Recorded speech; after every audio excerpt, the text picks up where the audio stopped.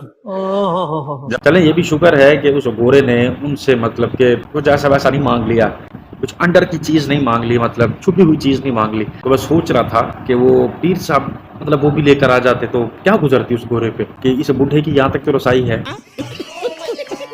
کہ میں کدھر بیٹھا ہوں اور میری بیگم کہاں پہ ٹہل رہی ہے, بیٹھی ہے. بندے نے دیکھو طریقہ واردات کر لیا. تو میں یہ سمجھ سکتا ہوں کہ یہ جو دنیا میں زنا عام ہے, چوریاں عام ہیں, بچے اغوا ہو گئے ہیں, بچیاں اغوا ہو گئی ہیں. ظاہر ہے کرامت کے چکر میں کسی نے بولا کہ مجھے کوئی بچہ چاہیے, کوئی بچی چاہیے, مطلب پالنے کے لیے, یعنی کہ میں اس کو پالنا چاہتا ہوں, اولاد نہیں ہے مجھے. پیر صاحب نے ہاتھ بڑھا کے اس کو بچی دے دی, بے شک اس کے مامے کی لڑکی ہو, رشتہ دار ہو, ہمسائی ہو, کچھ ہو.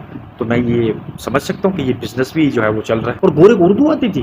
گورا گورا تو تم بولتے ہو, انگریز ہوتے ہیں یا فارنر ہوتے ہیں تو کالے بھی ہوتے ہیں. گورا گورا کیا ہوتا ہے؟ تو تمہیں انگلش آتی تھی؟ یہ جو داتا صاحب کے چپ چکڑچے بیٹھے ہوئے تھے, شرم کر لو تھوڑی. ٹھیک ہے, نبی علیہ السلام اور اللہ کے نام کی جو تم نے لوگوں کے ساتھ فراڈ کیا نا, اللہ تمہارا بیڑا غرق کرے یہاں پہ بھی اور آخرت میں بھی. اچھا یہ 3 ویڈیوز تو آپ نے دیکھ لی. ایک ویڈیو میں آپ کے لائے ہوں بہت کمال, آپ کے لیے تحفہ ہے, تحفہ. یاد کریں گے کہ یار عادی بھائی نے 12 ربیع الاول کے پاک مہینے میں کیا خاص تحفہ دیا. ایک نعت خان نے اپنی مجھے بات بتائی, میں بیان ختم کر رہا ہوں. کیا لگا, میں چلا گیا ایک محفل میں, وہاں ایک پیر صاحب بیٹھے ہوئے تھے. میں نے شعر پڑھے, 2-4 اشارے پیر صاحب کی طرف کیے. پیر صاحب کا ہاتھ گیا جیب میں, دبا کے دیا, زبردست, بہت کمایا میں. پھر کہنے لگا کہ وہ میں حج پر جانا تھا مجھے, پیر صاحب نے بھی حج پہ جانا تھا. میں نے سوچا چلو ساتھ ہی چلے جائیں گے, لیکن وہ جا نہیں سکے, پیر صاحب رک گئے. تو میں چلا گیا حج پر, واپس آیا, اسی جگہ نعت خوانی ہوئی. میں نے کہا چلو آج بھی پیر صاحب ہوں گے, تھوڑے 2-4 اشارے ہوں گے تو اچھا مل جائے گا. لیکن میں وہاں پہنچا تو وہ پیر صاحب تھے ہی نہیں. اچھا جی کوئی بات نہیں, تو وہ پیر صاحب تھے ہی نہیں. کہنے لگے یار میں نے سوچا, اب مجھے بتا رہے تھے, کہنے لگے میں نے سوچا کہ اب پیر صاحب ہوتے تو بڑا مسئلہ, بڑا مزہ آ جاتا, کمائی اچھی ہو جاتی. کہنے لگے ایک دم میرے ذہن میں آئیڈیا آیا. میں نے ان کے ایک مرید کھڑا تھا, اس سے کہا کہ پیر صاحب کو مبارکباد دیجیے گا, ماشاءاللہ ہم نے ساتھ ہی طواف کیا تھا اور سرکار کے روزے پہ ساتھ ہی حاضری ہوئی تھی. مرید کی آنکھیں ایک دم پھٹیں کہ یار پیر صاحب تو گئے نہیں, یہ کیسے؟ وہ بھاگا, اس نے جا کر کہا پیر صاحب وہ تو ایسا نعت خان ایسا کہہ رہے ہیں, آپ کو مدینے میں دیکھا, مکے میں دیکھا. وہ پیر صاحب نے چھلانگ لگائی, چھت تک گئے ایک دم. وہ بسیں تیار کرو, 5-6 بسیں لے آئے نا, آ کے بیٹھے ہو. اس نے کہا اتنا مجھے پیسہ دیا کچھ حد نہیں. پھر آخر میں جب میں چلنے لگا تو پیر صاحب قریب آئے اور آگے کہنے لگے آخر تم نے فقیر کا راز فاش کر ہی دیا نا.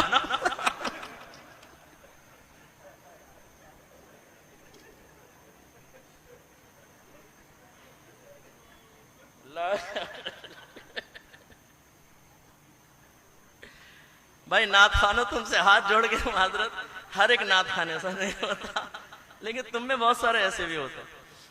تو خلاصہ کلام یہ ہے کہ بس اللہ نہ کرے, نہ میں نعت خانی کا مخالف ہوں, سنی ہوں اللہ کے کرم میں, ہماری رگوں کے اندر نعت خانی ہے. ہم نثر کے اندر سرکار کی نعت بیان کرتے, اور اچھا خوش اعلان نعت خان ہو, باعمل ہو, میں سنتا ہوں, مجھے بڑا ذوق حاصل ہوتا ہے اللہ کے کرم میں, بڑے ذوق سے میں سنتا ہوں. لیکن جو اب بگاڑ پیدا ہوا ہے, اس بگاڑ کی نشاندہی اگر میں نہیں کروں گا تو یہ جو آیت ہے نا ثم لتسألن یومئذ عن النعیم, یہ میری طرف بھی متوجہ ہوگی. اللہ تعالیٰ مجھ سے اگر فرمائے گا تمہیں عزت دی تھی, تمہارے بہت سے لوگ تمہاری باتیں سننے اور ماننے کے لیے تیار تھے, کس چیز نے تمہاری زبان کو روکا؟ پیسوں نے. ان کی زبان سے نکلنے والے تعریفی الفاظ نے، یا تم نے اپنی شخصیت کو تنقید سے محفوظ رکھنے کے لیے کہ مجھے کوئی برا نہ کہے؟ کیونکہ ہمارے بعض اسی لیے کچھ نہیں کہتے، یار ہم کیوں برا بنے؟ بھائی برا بننا پڑتا ہے۔ ہر نبی دنیا میں تشریف لائے، انہوں نے اس بات کی پرواہ نہیں کی کہ قوم ہمیں کیا کہے گی، انہوں نے اس بات کی پرواہ کی کہ اللہ تعالیٰ کا پیغام پہنچانا ہے اور کیسے پہنچانا ہے۔ اس لیے میں اپنے بچوں سے بھی گزارش کرتا ہوں بھی بس آخر میں کہ ثم لتسألن یومئذ عن النعیم، آپ کی طرف بھی متوجہ ہے، ہوشیار رہیے۔ اگر آپ نے یہ جو عالم ہونے کی نعمت ہے، علم کی نعمت ہے، عزت کی نعمت ہے، اگر آپ نے اس کا صحیح حق ادا نہیں کیا تو ہو سکتا ہے میدان معاشر میں اللہ تعالی ہمیں کھڑا کرے اور ہم سے حساب۔ ہاں جی، دیکھ لیا آپ نے ویڈیو، پتہ چل گیا آپ کو کہ کس طرح سے نعت خواں حضرات یہ جو 12 ربیع الاول کے حوالے سے جھنڈے اور نعرے بازیاں لگاتے ہیں، اور یہ 11ویں شریف کے قصیدے یاد کیے ہوئے ہیں، نعتیں یاد کی ہوئی ہیں، ماشاءاللہ اچھی بات ہے، پڑھنی چاہیے، سورت اچھی چیز ہے، پاک چیز ہے، لیکن جو اس کے نام پر یہ چندے لیا کرتے ہیں، بکنگ چلتی ہے، وہ سارے معاملات یہی ہوتے ہیں۔ مثال کے طور پہ کیسے پیر کے پاس آپ چلے گئے، اس کے 10,000 20,000 جو ہے وہ فالوورز اس کے سامنے بیٹھے ہوئے ہیں، آپ نے ان کی تعریف کے پل باندھے ہیں، مریدوں کو ولولہ اٹھائے، اور پیر صاحب بھی خوش ہوئے۔ ظاہر ہے کہ اپنی تعریف کسی کو کوئی ایسی شخصیت بتا دیں جس کو اپنی تعریف جو ہے وہ پسند نہ ہو، سوائے نبی علیہ السلام کے علاوہ۔ ان کو صرف اور صرف رب العالم کی جو ہے اللہ پاک کی تعریف بہت پسند تھی۔ آپ کو تو کوئی سجدہ بھی کرتا تھا تو آپ اسے منہ پھیر لیا کرتے تھے اور ڈانٹ مارا کرتے تھے کہ سجدہ صرف میرے اللہ کو ہوتا۔ توحید پرست تھے نبی علیہ السلام، الحمدللہ ہم اس نبی کے ماننے والے، وہ قبر پرستی کو پسند نہیں کرتے تھے۔ تو یہاں پر جب پیر صاحب کو پتہ چل جانا کہ یار یہ نعت خواں میری بہت زیادہ تعریف کر رہا ہے میرے ہی مریدوں کے سامنے، تو وہ ایک دفعہ ایسے ہاتھ اٹھاتا ہے اور بس پھر میں کہتا ہوں وہ 2 ٹکے کا نعت خواں جو ہے نا، تو 3 4 یا شاید اس سے بھی زیادہ لاکھوں کا مالک بن جاتا ہے صرف چند لمحوں میں۔ ولی اللہ کا مطلب صرف اتنا ہوتا ہے، اللہ کا نیک انسان ہے، کوئی نماز قضا نہیں کی، بالفرض قضا ہو بھی گئی تو کوئی گناہ نہیں، کوئی موت نہیں آ جائے گی، انسان ہے، ہو جاتے ہیں معاملات۔ امید کرتا ہوں آپ کو ہر چیز کی سمجھ آ چکی ہوگی، میری کلیئرفیکیشن کی بھی سمجھ آ چکی ہوگی، ایکسپلینیشن بھی آپ کو سمجھ آ چکی ہوگی۔ تو یہ ویڈیوز آپ کو کیسی لگی یہ کمنٹس میں آپ نے ضرور مجھے بتانا ہے۔ رکھیے گا، بہت سارا خیال دیجیے گا۔ ٹیک کو اجازت، اللہ حافظ۔